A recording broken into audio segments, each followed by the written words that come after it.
Hey, let's get into it. Look, I can get lost in a closet. I just have a terrible sense of direction.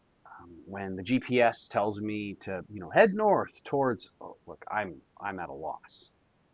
Thankfully, the car has a compass, and a compass is helpful because it can point us to fixed positions. It gives us an orientation on which way we are facing, and helps us sort of adjust and shift so that we know where we stand. And Peter is giving us something like a compass for life in this world here. He gives us four short commands that help us to know how to live with people, with the church, with God, and with authority, and how we get our bearings in this sort of chaotic world that we live in. So, 1 Peter 2:17, honor everyone, love the brotherhood, fear God, honor the emperor. He begins this short, sort of punchy little passage with honor everyone. And that is broad, intentionally broad. It means not just people who we like, not just people who agree with us, not just people who are easy to respect, and not just people who share our faith, politics, our backgrounds, or our values. He says everyone, honor everyone. Why? Because every person is made in the image of God. And honor doesn't mean approval, but it does mean that we refuse to treat people as disposable or unvaluable. Christians should be we shouldn't be careless with the dignity of other people. And then Peter says, love the brotherhood. There's the special love that we're supposed to show that we owe to the family of God, the church. We've been talking about this last weekend. The church is not just a crowd that we attend. It's a family. We have a responsibility that we are called to love each other. It's one of the primary ways that we witness to the world is how we love each other. And so we don't approach the church as consumers with our bucket saying, hey, you need to fill me up. And does this meet my needs? We need to ask, how can I love? How can I serve those people in the church around me?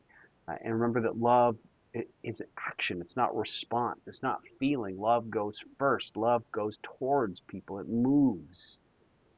It doesn't treat the church as optional and the people around us as optional, even when relationships maybe become inconvenient. There's that responsibility to love the others in our church community. Then Peter says, fear God. And this is the fixed position. This is sort of the north on the compass that we need to honor everyone. We need to love the church. He's going to say we need to respect authority, but we fear God above all. And to fear God means that we live with reverence and awe before Him, that we live in such a way that His approval is what matters most in our lives, and also that His word has the final authority over what we think, feel, do, and say.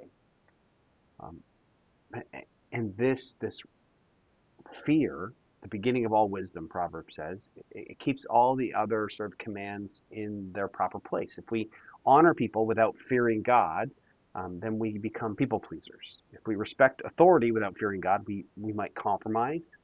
And if we love the church without fearing God, then we might make the church all about us. And the fear of God kind of orders every other love. And then finally, Peter here says, honor the emperor. And look, that would not have been an easy command for the first Christians. Look, the emperor Caesar was not a godly ruler. Rome certainly at that point was not a Christian empire. Yet, Peter tells believers to show proper honor. They didn't elect Caesar. He wasn't their guy.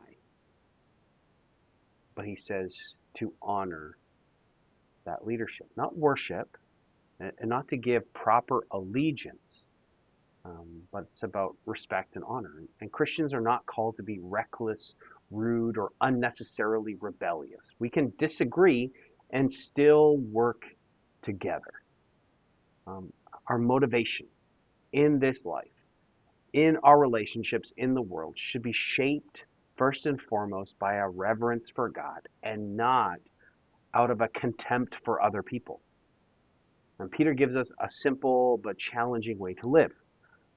He says, honor everyone. love the church, fear God, honor authority. At the center of all of that is that fear of God. And when God is in his rightful place, we can treat others with dignity. We can love his people with sincerity. We can live responsibly in society without forgetting where our highest allegiance belongs. Wherever you find yourself, God goes with you today.